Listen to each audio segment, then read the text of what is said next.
Muito bem. É um neném com a gente aqui. Muito bom. Um garotinho. Já está gravando, beleza? Muito bem. Hoje nós vamos fazer um resumo daqui que nós conversamos sobre esse ensaio teórico, né, das sensações dos espíritos. Desculpa, gente. Vou tomar um pouquinho de água aqui. A internet caiu naquele momento, agora deu para arrumar. Então, só lembrando, nós estamos estudando essa questão do ensaio teórico com base no Livro dos Espíritos, né? Na questão 257, o corpo é instrumento da dor. Se não é causa primária dessa, é pelo menos a causa imediata. Né? A alma tem a percepção da dor, a percepção é o efeito. Então, vou fazer um resuminho de tudo aquilo que nós conversamos, né? Só lembrando que a gente trouxe aqui o caso do Baltazar, citamos também as revistas espíritas, onde esse tema é tratado, né, estudado. A Revista Espírita de 1858, né, ela basicamente trabalha exatamente o que está no Livro dos Espíritos, apesar de ela ter sido escrita praticamente um ano depois, né? Não vi lá nada assim além do que nós estamos estudando. E a sensação física também é tratada também na Revista Espírita de abril de 1859.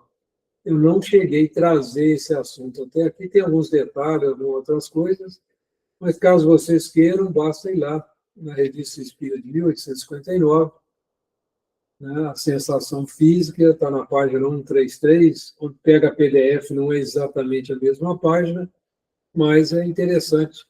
Quem quiser aprofundar mais ainda nesse estudo, né? Ela é bastante rica. Bom, nós temos também no livro Nosso Lar e no livro Evolução em Dois Mundos, que nós também não trazemos aqui, né, para estudar e tudo, bastante referência sobre o comportamento dos espíritos, né, as sensações que eles têm. O Nosso Lar é muito mais voltado à vivência de André Luiz no umbral, né, e depois a vivência dele na colônia Nosso Lar, o tratamento que ele recebeu lá dentro, como ele sentia as coisas, suas percepções, e tem muito a ver com esse ensaio teórico, né, das sensações dos espíritos.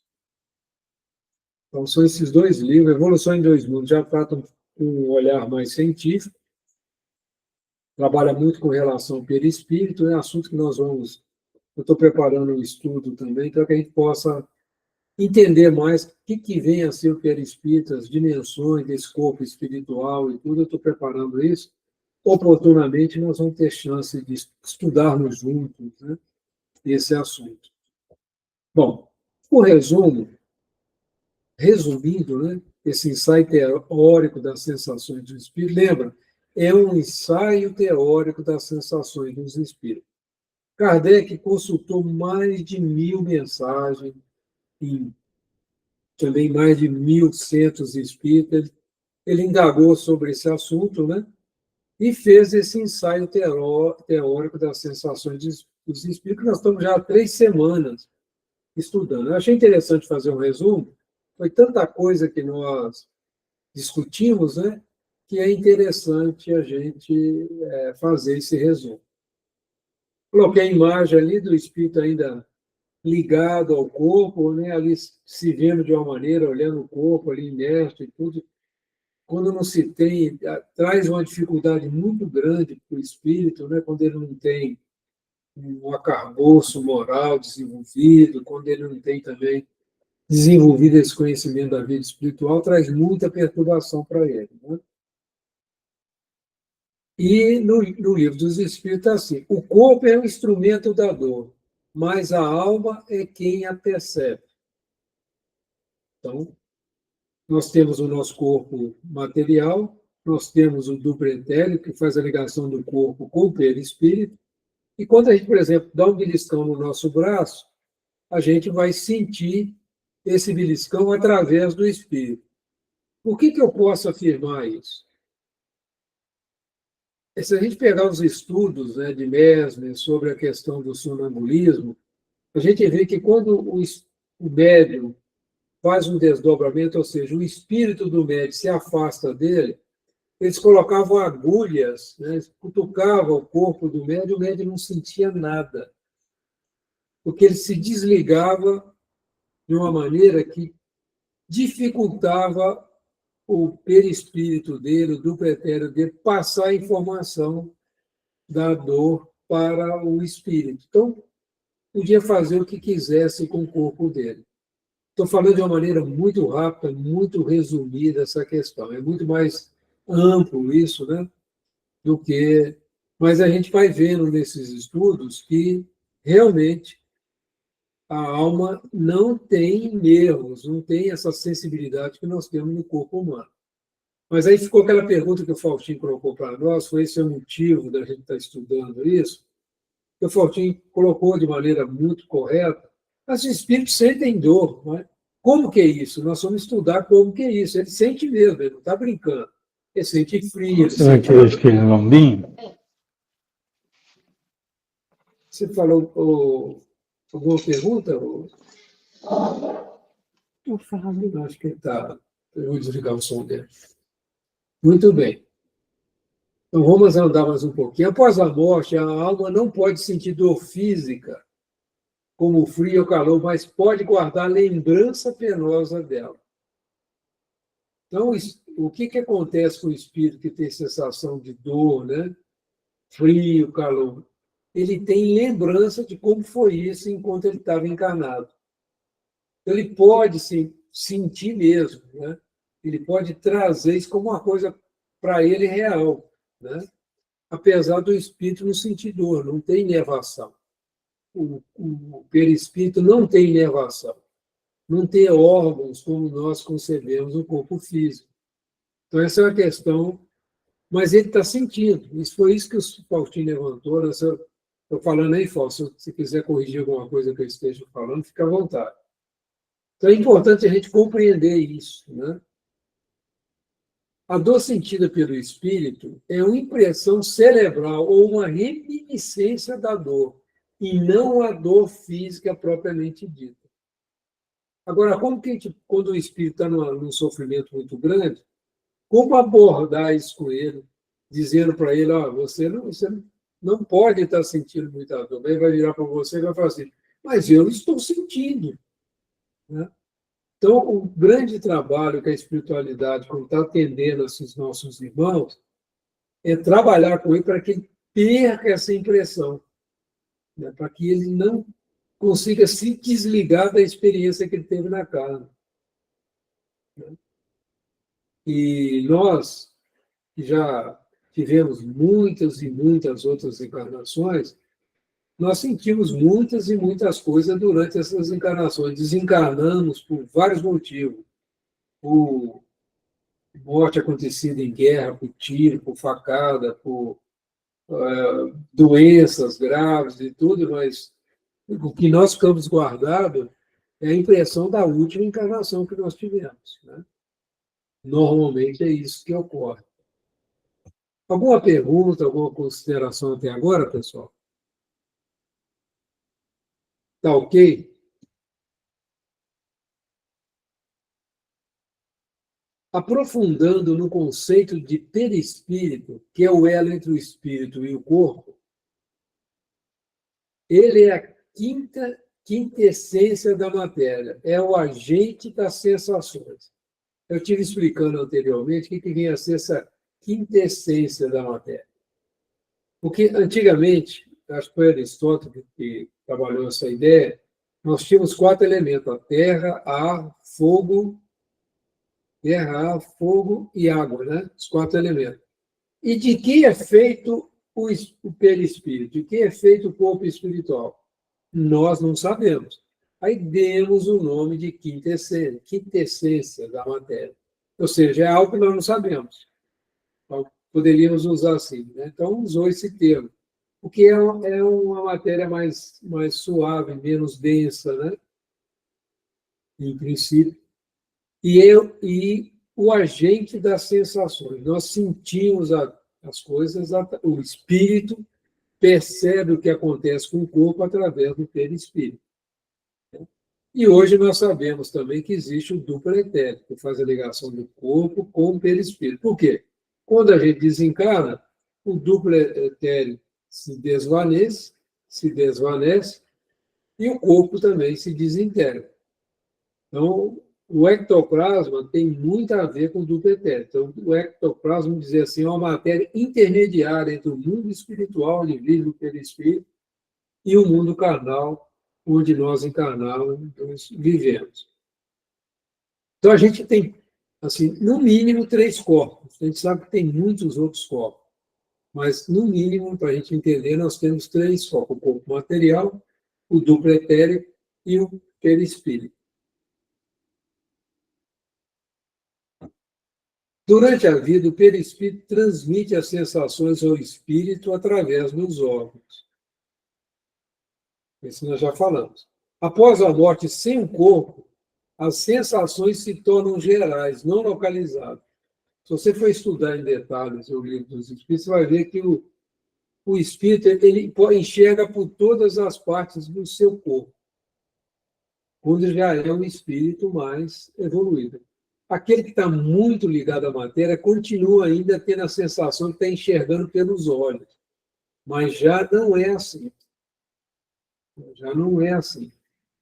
Então, isso é muito interessante, essa colocação que está nesse site teórico das sensações dos espíritos, e em outras perguntas e respostas também, nós vamos ter também essa visão. O sofrimento do espírito não é puramente moral, como o remorso, mas também não é físico. É um sentimento vago, uma reminiscência dolorosa. A experiência da morte é descrita como um processo de despreendimento do perispírito do corpo.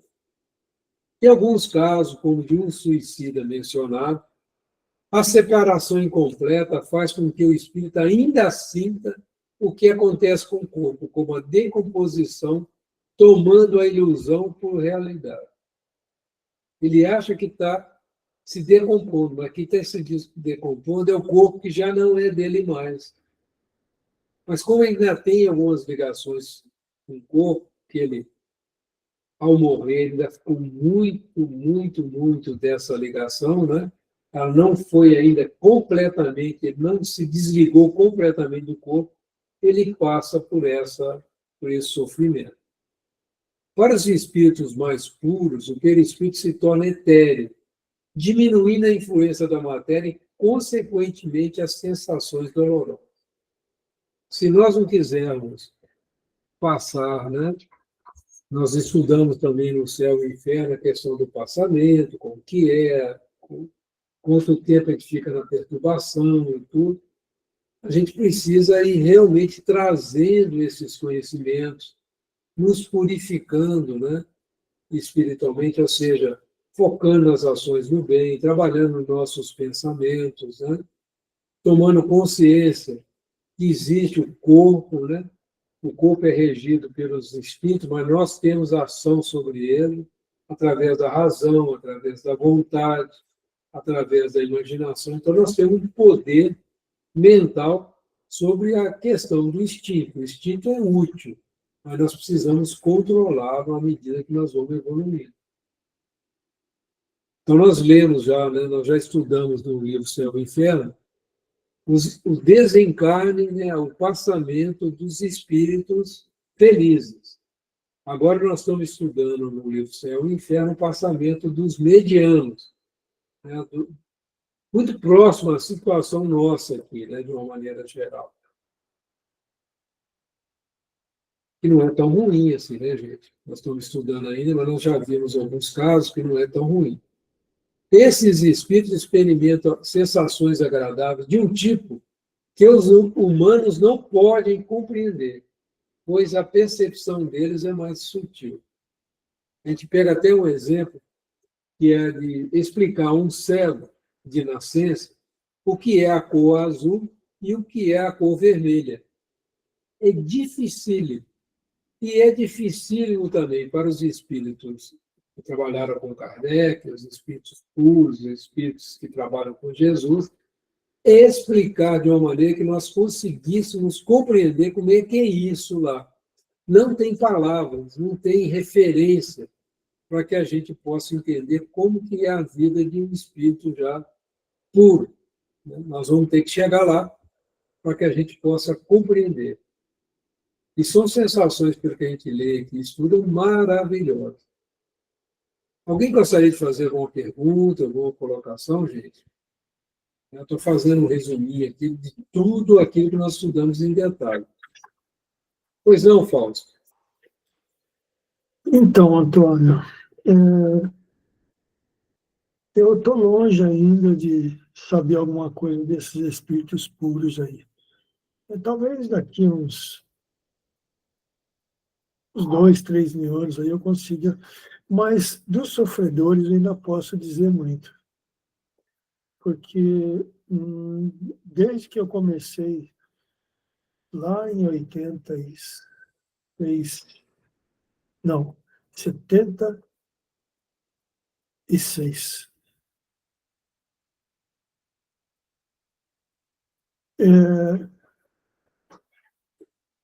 eu comecei a mediunidade sem estudo nenhum. Foi assim, meu pai decidiu sair da Igreja Católica e ir para o Espiritismo. Nesse mesmo tempo chegou a Lídia Leda, minha mãe já era, e aí nós não tivemos tempo de estudar. A coisa foi... Imagina você pegar você está no alto de uma montanha de 900 metros de altura, você pega uma pedra e faz ela rolar de cima para baixo. Não tem o que para. E daí foi. Mas, em toda essa vivência que eu tive, eu já tive sensações diversas de espíritos que se manifestaram. E é incrível como, algumas vezes, a gente sente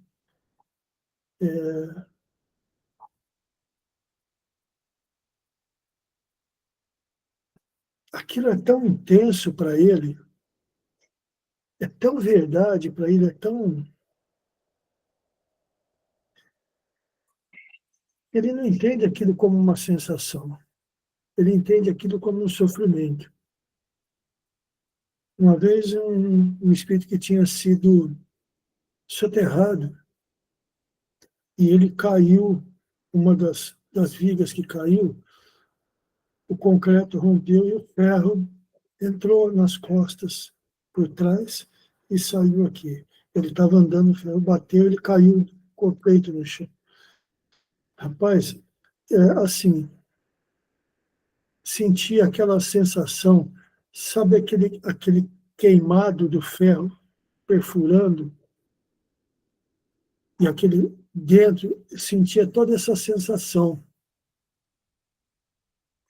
Outros casos, espíritos lá da Idade Média, que foram mortos com um punhal, sentia a ponta do punhal entrando assim e rasgando. Outros que não conseguiram se desligar da matéria e sentiam os bichos comendo a carne. Rapaz, olha, não faz ideia. Então, eu entendo tudo que ele colocou aqui e compreendo isso. Mas veja, o espírito que está nesse sofrimento, que está vivendo isso para ele é real. É isso mesmo. Isso para ele é real. Não importa se faz 10 dias, 20 anos, 50 anos, 100, 200 anos, mas isso é real, ele vem sofrendo isso. E, ultimamente, vem uns que não vou comentar aqui, mas... Não deve. Mas, olha, Então, nessa hora, né, como é que você vai conversar com esse? Porque a gente sabe que tudo isso que está nele, ela está gravado aonde? No perispírito. Porque a matéria já se desligou. Então, como é que você vai conversar com uma pessoa assim? E olha, tão difícil quanto a dor do acidente, vamos dizer assim, ou do ocorrido, é a dor moral.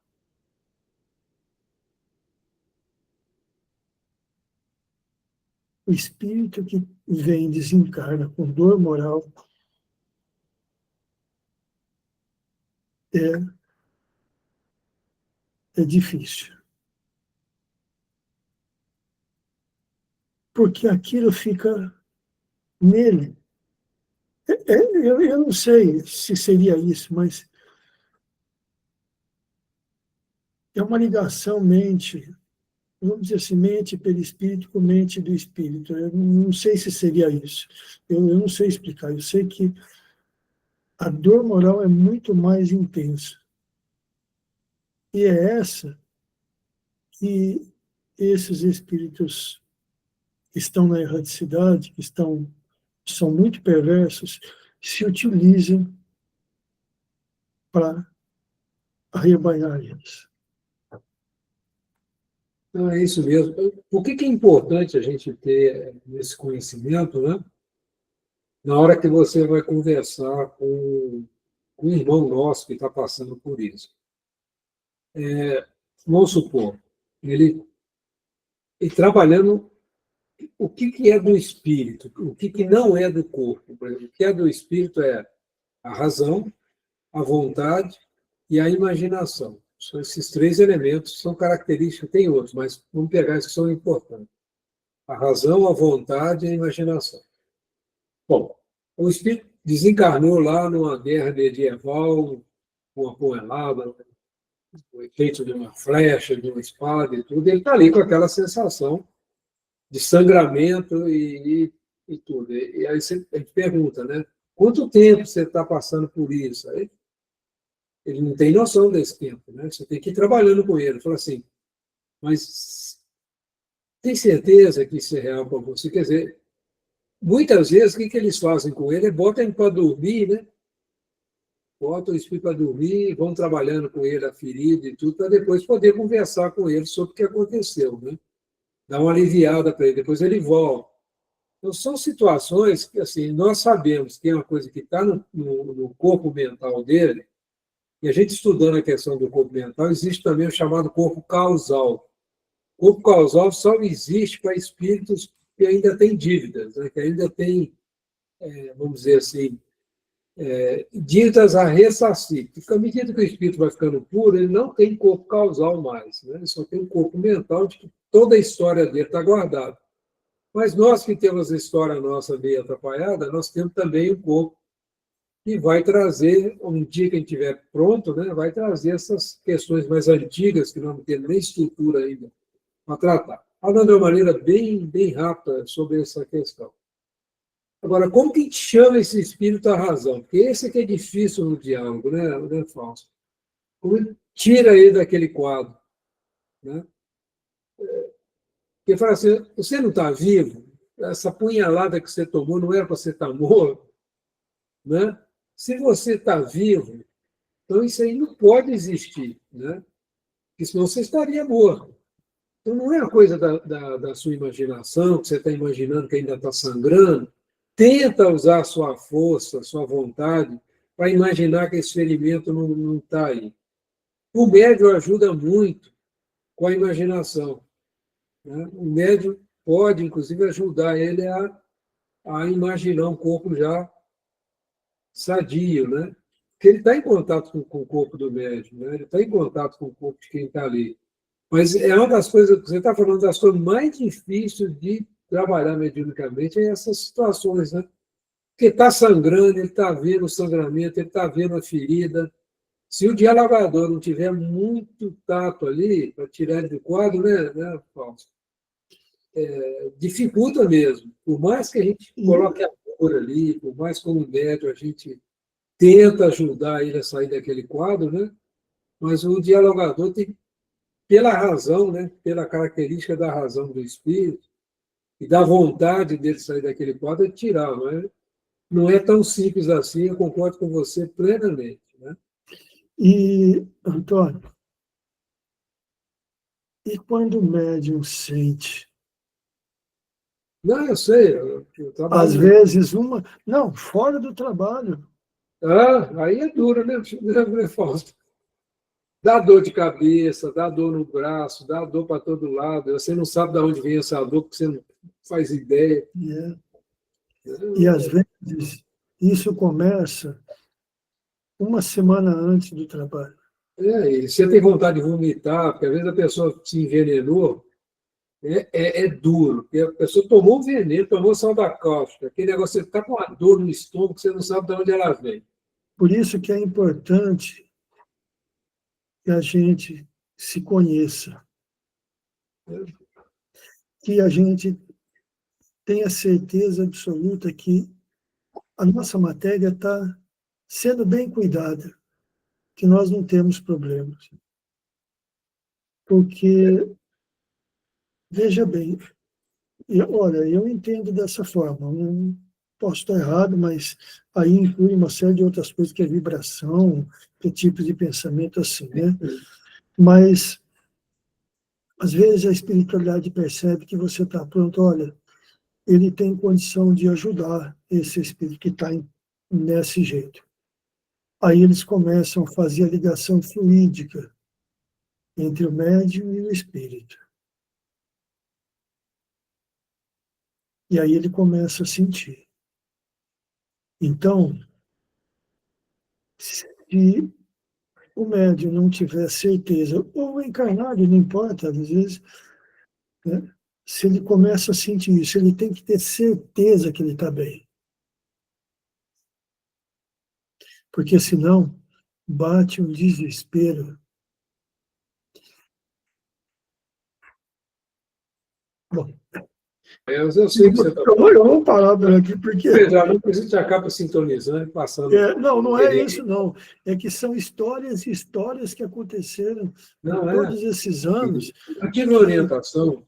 Que começa a vir na mente, né? E assim, e hoje eu entendo isso muito melhor, porque vem as histórias e vem também algumas soluções, algumas maneiras de falar, de conversar.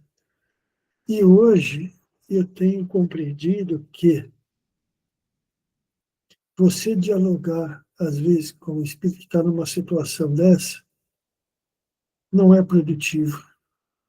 Você ouvir ele, deixar ele falar, e depois você incluir numa oração de rogativa a Deus por ele, com o auxílio das mãos e transmitindo fluidos, ou até de outros irmãos que ajudam, é muito produtivo. É isso mesmo. É muito, muito, muito produtivo. Porque, às vezes, você tenta querer mostrar para ele que aquela dor que ele está sentindo não existe mais, Não funciona. mas não consegue. Não funciona. Você sabe, eu tive orientação, eu tinha muita dor de cabeça, né? E eu lembro que o seu Miro virou para mim e falou assim, olha, a dor de cabeça que você está sentindo não é 1/1000 da dor de cabeça que o espírito está sentindo. Toma um remédio para a dor de cabeça que vai ajudar ele. Eu achei interessante e não fica preocupado, né?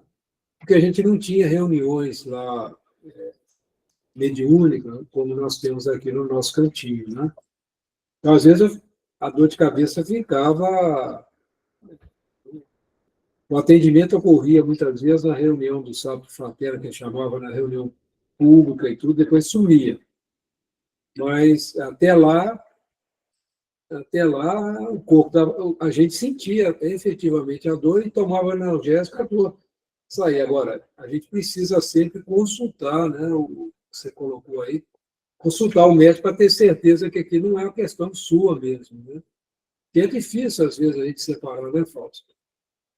É uma situação bastante delicada esse assunto, de sensações também. Não sei se você já viveu isso também, mas ele colocava assim, é uma caridade você fazer uso, né, você está com dor de estômago, fazer uso do antiácido, não sei se isso, de certa forma, se reflete a favor do irmão que está ali com você, né? Mas é muito, o médico que passa por isso não é muito simples, não. Mas é uma caridade, né? Necessária, né, Paulo?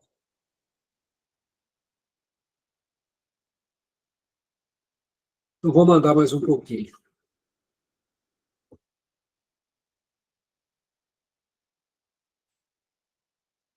Os espíritos mais elevados podem ter uma percepção mais ampla, não limitada pelos sentidos humanos. Eles podem ver e ouvir sem luz ou sons físicos, e a faculdade de visão é um atributo essencial da alma. Muito interessante essa colocação, né? Ele pode ver e ouvir sem luz ou sons físicos. E a visão é um atributo essencial da alma. A percepção do espírito se torna mais nítida à medida que ele se purifica. Então, aconteceu também o espírito, né? O espírito sofrendo, né? Tinha perdido uma perna. Foi muito interessante. Isso aí eu via o conto, né, do trabalho mediúnico que foi feito na outra casa que eu frequentava. E acontecia muitas reuniões na casa do dirigente, né, do centro. E o espírito incorpora o médium e depois a perna dele é recomposta, né? A alegria dele, que o senhor Miro contando para a gente, assim, ele pulava na mesa, né? Assim, ele via, né, o espírito pulando na mesa de alegria, né, por ter recuperado a perna. Casos também de espírito cego, né? O espírito continuava cego, continuava sem visão, né? Desencarnou como cego e continuava como cego. Então, ele é atendido na reunião mediúnica e a visão dele é restituída. Uma alegria, né, que ele começa a ver, né, as pessoas, começa a perceber, em casos, né, de surdos mudos, né, que recuperam a capacidade da fala e tudo. Então, tem muitas e muitas, né? A reunião mediúnica, ela é de uma importância muito grande para atender esses irmãos, né? E vamos nós, concluindo, o sofrimento após a morte é uma consequência direta das escolhas e paixões da vida na Terra. Ao dominar as paixões e viver de forma virtuosa, o ser humano pode se libertar da influência da matéria ainda em viva e assim evitar os sofrimentos da vida espiritual. Esse estudo, gente, que nós estamos fazendo, que o Fausto levantou nessa questão, uma questão importantíssima, ele tem como objetivo nos preparar para que a gente tenha um passamento tranquilo, né? Mas aí está a dica, né? Nós precisamos dominar nossas paixões, os nossos apegos, né? Viver com simplicidade, né? Não ficar, né, muitas vezes, apegado às pessoas, cobrando delas, tudo aquilo que nós fizemos por elas. Tudo isso traz muita perturbação quando nós vamos para a vida espiritual. E esse é um trabalho do dia a dia nosso, né? O espírita, ele é conhecido pela sua transformação moral. Paulinho estava falando aí, ele lembrou das questões do espírito quando está com questões de perturbação moral, né? Quando ele está ali com remorso, com culpa, aquela situação. É muito difícil também, muitas vezes, a gente conseguir ajudá-los, né? Porque uns têm revolta, a pior coisa do mundo, às vezes, mediunicamente, você sente a revolta, o ódio, né? e essas influências costumam acontecer muito antes da reunião mediúnica. A gente muitas vezes está nervoso, está chateado, nem sabe por que está. A gente precisa muito de estar se conhecendo para saber que aquilo não é seu, que aquilo é um sentimento que não faz parte da sua maneira de ver, de sentir, para que você tenha estrutura para lidar com esse irmão, né? Conviver com ele por uma semana e poder ajudá-lo na reunião mediúnica. Então, tudo isso que nós estamos estudando aqui, ele tem um efeito tanto para aqueles que trabalham mediunicamente, né? Ouvir o conselho do Fausto, né? Veja como você está, né? Se aquilo é seu ou não, né? Tanto na questão das emoções, né? Quanto na questão de efeitos do corpo, né? Como sensações do corpo, como dor de cabeça, dor de estômago, taquicardia, dor de angina, coisas que podem acontecer, né? Para os médiuns que trabalham nessa seara. Então, eu acredito que tem dois ganhos, né, nesse estudo que nós estamos fazendo. O sofrimento, tanto na Terra quanto no plano espiritual, é uma escolha e uma consequência das ações de cada um.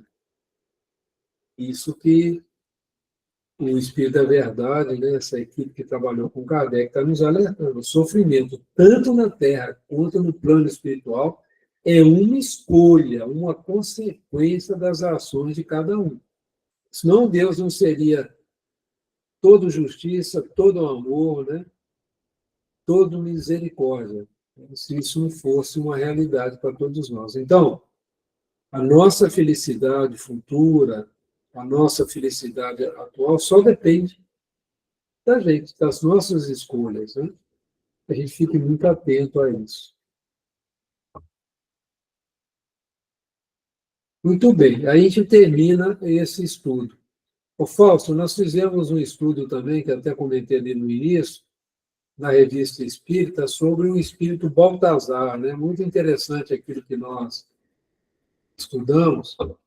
Se tiver um tempinho, dá uma lida, que é muito daquilo que a gente vê mesmo nas reuniões mediúnicas, né? Maravilha. Agora eu vou colocar o livro dos... Vou voltar agora ao céu e inferno, né?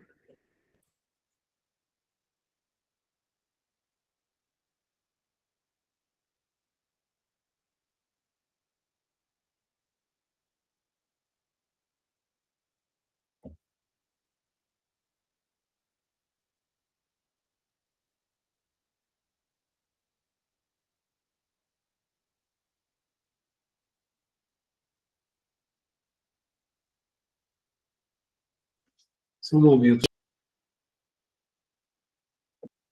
felizes. Vamos iniciar agora sobre os espíritos medianos, né? A Cláudia vai estar lendo. Só um minutinho que meu livrinho está demorando a abrir aqui. Está com preguiça hoje.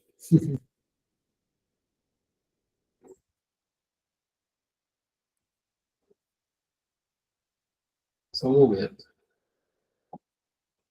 Céu e inferno. Tá aqui.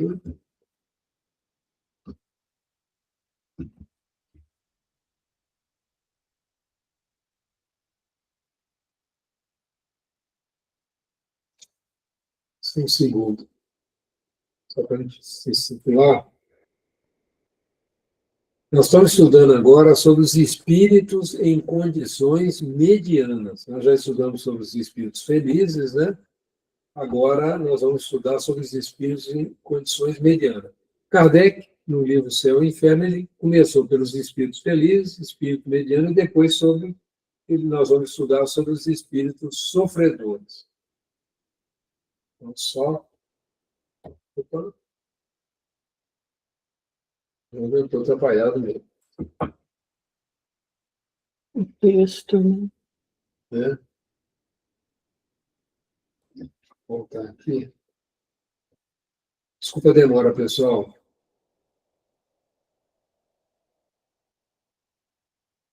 Marquês de São Paulo. Deixa eu projetar aqui. Vou pedir a Cláudia para ler para a gente. O que ele quer aparecer aqui? Salão. Tá hoje, tá meu amigo.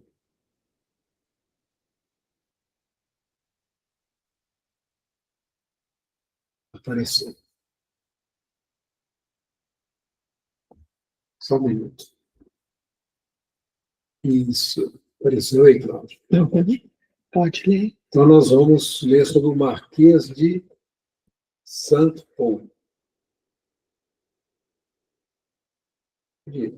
O Marquês de Saint Paul faleceu em 1860, sendo evocado a pedido de sua irmã, membro da Sociedade de Paris, em 16 de maio de 1861. Número 1, evocação. Eis-me aqui. Número 2, a senhora, sua irmã, pediu que o evocássemos. Embora seja ela médium, ainda não se desenvolveu o bastante para que se sentisse segura para tal. Meus amigos, confiai. É isso mesmo, Antônio, o texto? Será que você não. Ah, tá. O que eu fiz de errado? Não deu sequência ao que Ah, tá. Tentarei, Isso. tentarei responder da melhor forma possível. 3. Em primeiro lugar, ela deseja saber se o Senhor está feliz. Sou um espírito errante no momento, estado transitório que não proporciona nem felicidade, nem castigo absolutos. Número 4. Demorou muito tempo até que se desse por si. Fiquei muito tempo na perturbação, tendo ela saído somente para bendizer a piedade daqueles que não me esqueceram e oravam por mim. 4A. Poderia calcular quanto tempo durou essa perturbação? Não. Número 5. Entre seus parentes, quais os que pôde reconhecer primeiro? Reconheci minha mãe e meu pai. Os dois me receberam quando despertei. Foram eles que me iniciaram na nova vida. 6. Porque ao fim da sua enfermidade, parecia o Senhor conversar com aqueles que amou na terra? Antes de morrer, tive a revelação do mundo em que eu iria habitar. Possuía vidência antes de morrer, tendo meus olhos ficado turvos durante a separação definitiva do corpo, pois os laços carnais eram ainda muito fortes. 7. Porque as lembranças da infância pareciam ser as que lhe retornavam preferencialmente? Porque o começo da vida aproxima-se mais do fim do que do meio da vida. 7A. O que quer dizer com isso? Quer dizer que os moribundos se lembram e veem, como em uma miragem consoladora, os anos puros e juvenis. Provavelmente por um motivo providencial semelhante a que os velhos, à medida que se aproximam do fim da vida, têm, por vezes, uma nítida lembrança dos menores detalhes da infância. 8. Por que se referia a seu corpo sempre na terceira pessoa? Porque, como já vos disse, eu era vidente e via nitidamente as diferenças que existem entre o físico e o espiritual. Essas diferenças, vinculadas entre si pelo fluido vital, aí tem uma nota de rodapé 192, tornam-se bem distintas aos olhos dos moribundos clarividentes. Nota 192. O espírito refere-se aqui a uma teoria aceita por parte dos fisiólogos e magnetizadores do século XIX, que considerava a existência de uma substância, átomos duros e indivisíveis, sem peso e invisíveis, que constituíam a chamada matéria imponderável, responsável por dar à vida movimento, o fluido vital, imaginada por semelhança aos fluidos especiais da física daquele tempo, calórico, fluido elétrico, magnético, luminoso. Desde o início do século XX, essa teoria foi superada pela compreensão do conceito de energia, que pode se propagar independentemente da matéria, por meio das ondas eletromagnéticas. Em sua obra posterior, A Gênese, Kardec abandonou a ideia de fluido vital, substituindo-o pelo termo princípio vital, que se refere ao fenômeno da vida sem recorrer a qualquer teoria específica. Notas do editor. O Paulo Henrique tem muito cuidado, né, de trazer o conhecimento da ciência da época, né, e lembra sempre que a obra O Céu e o Inferno e a Gênese são livros conclusivos do trabalho de Kardec. Então, O Céu e o Inferno, ele trabalha muito com a questão da filosofia, né, ele fecha a questão filosófica que está no livro dos Espíritos, né? Já a Gênese, ela vem fechar a questão científica, né, do aspecto da doutrina espírita, principalmente trata ali de questões mediúnicas e princípios que foram discutidos no livro dos Espíritos, como essa questão do princípio vital e o princípio espiritual. São termos, né, que Kardec usou posteriormente na Gênese, né, a primeira edição sem adulteração. Tanto a Gênese e o Céu e o Inferno, infelizmente, sofreram adulterações por Jean-Marie, né? Mas as outras obras não, as outras obras estão intactas, né? Estão de acordo com o que Kardec fechou. Então a gente tem que tomar muito cuidado, as pessoas ainda usam o termo, né? Imagina que está passando um fluido para outra pessoa, não está passando fluido, ele está ali passando uma energia, uma vibração para quando você está dando um passo, você não passa nenhum fluido. As pessoas imaginam e tudo, mas o que a gente passa ali na realidade é uma vibração com uma frequência às vezes muito alta, pelo amor, pelo carinho que a gente se dedica ali, que é capaz até de curar. Né? Pode ter o ectoplasma, mas aí já são efeitos físicos de cura. É um assunto que nós não estamos estudando aqui, mas nós precisamos rever, né, alguns conceitos que estão no livro dos Espíritos e que estão no livro dos Médiuns, que foram posteriormente tratados por Kardec na obra O Céu e o Inferno e na obra Gênesis. Por isso que é importante a gente estudar essas obras, né? Nós não temos ainda no nosso cantinho um estudo sistematizado do livro A Gênese. Eu acredito que no futuro, né, o Eduardo, ou outro elemento lá, possa estar iniciando o estudo do livro A Gênese. Mas seria importante também nós o termos lá no nosso cantinho. Por isso que nós vamos ter que trocar ideia para ver no futuro se nós podemos fazer isso. Aqui tem informação importante, a gente tomar cuidado, hein, gente? Começar a ter muita lembrança da infância aí, nós estamos chegando aí na hora de caminhar, né? Achei interessante a brincadeira aqui, né?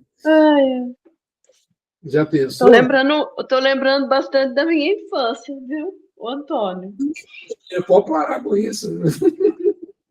Ô, Antônio, deixa eu perguntar uma coisa para você. Nesse parágrafo que a Cláudia leu, no meu livro, fala assim, que ele, porque ele era vidente, e vos disse, e sentia nitidamente as diferenças que existem entre o físico e o moral. No meu está assim. E a Cláudia leu é físico e espiritual. O moral e espiritual é a mesma coisa? Não, não, não é a mesma coisa, não. Essa é a edição não adulterada que eu estou lendo para vocês, né?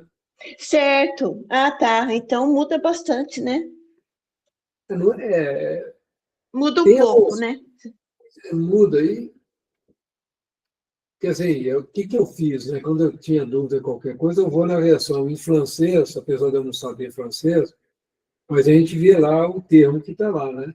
Que a palavra moral Mas e a palavra espiritual é diferente. é diferente, por isso que eu fiquei.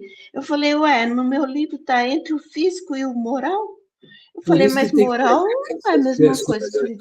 essas versões adulteradas, jogar fora, Vamos que fazer só dá confusão. confusão.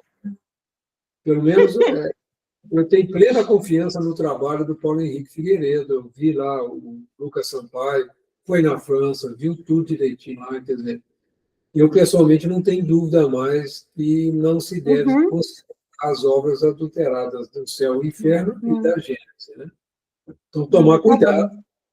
né? Tomar muito cuidado, porque completamente, porque na realidade você viu, ele é evidente que via nitidamente a diferença entre o mundo físico e o mundo que não existe, Espiritual. né? Existe um mundo espiritual. A moral, Exato. tanto no mundo físico quanto no mundo espiritual. Basta usar a razão que você vê que tem um erro aí de tradução. É. Basta usar a razão, não precisa nem muita coisa mais, né? É. Não tem dois mundos? Esse que nós vivemos nele e as dimensões Não tem espirituais. um mundo moral, né?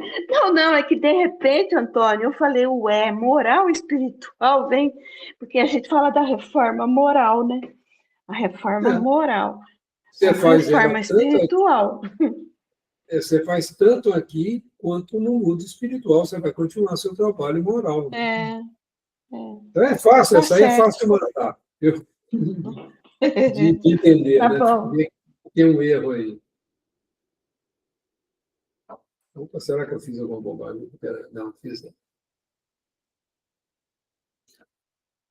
Eis aí uma particularidade que a morte desse senhor apresenta.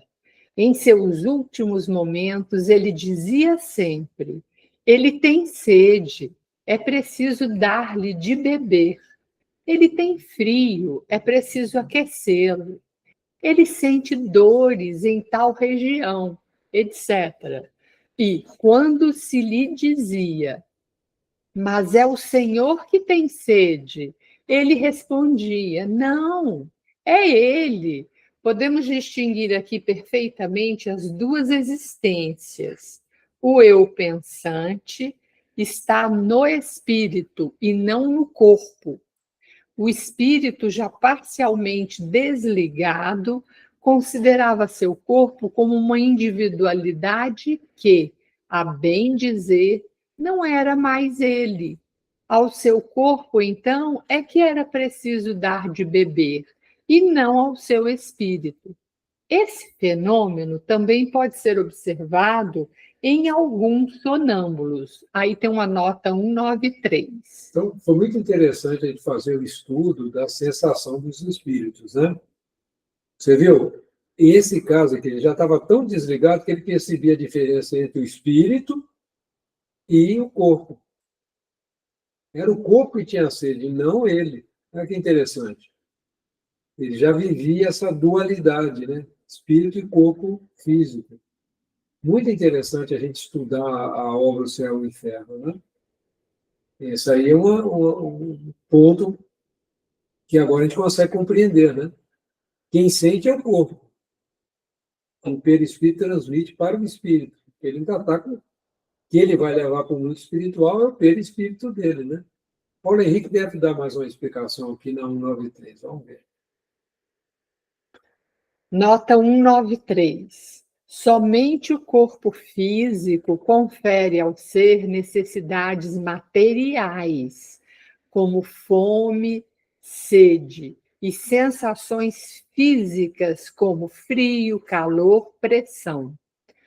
O espírito não recebe impressões físicas no mundo espiritual. Quando lúcido, compreende essa diferença. Notas do editor.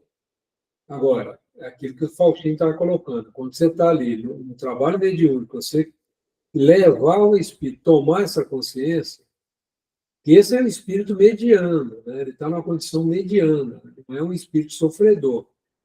Nós vamos estudar mais na frente. Nessa condição, ele já tem um certo discernimento. Nós que estamos recebendo essas informações, nós temos chance, quando nós estiver fazendo o nosso passamento, que ninguém aqui vai ficar para semente, sinto muito em dizer, nós vamos ter condição de perceber essas coisas também, ter consciência de, pelo menos eu espero que, né?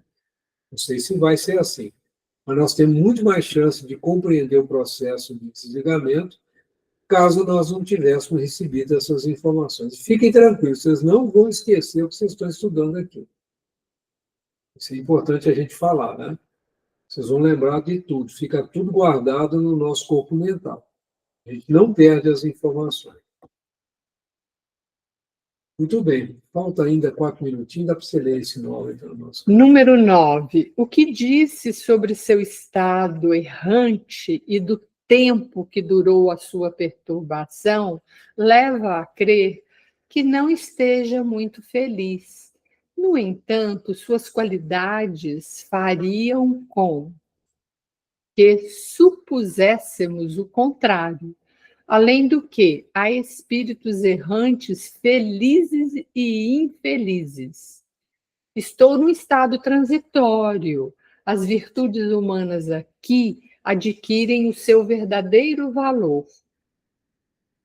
Certamente meu estado é 1000 vezes preferível ao da encarnação terrestre, mas carrego ainda comigo as aspirações do verdadeiro bem e do verdadeiro belo, e minha alma não estará satisfeita a menos que se eleve até os pés do seu Criador.